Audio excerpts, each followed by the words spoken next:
আম্মু আজকে আমার জন্য ফ্রাইড রাইস রান্না করবে। তার জন্য কড়াইতে দিচ্ছে তেল, পেঁয়াজ, রসুন, কাঁচামরিচ দিচ্ছি, একটু ভেজে নিচ্ছে।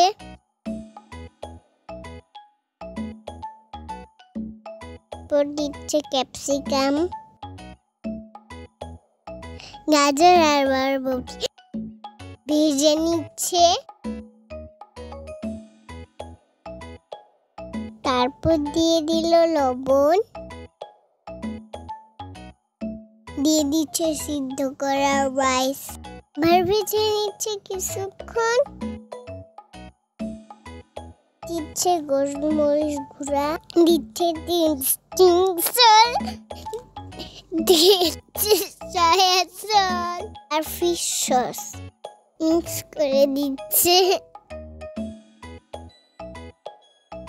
দিয়ে দিল সুইট সস, দিয়ে দিল জুড়া ডিম, লবণ দিয়ে দিল। আমাদের ফ্রাইড রাইস রেডি। ইয়াম্মি হয়েছে খেতে। Mummy, thank you.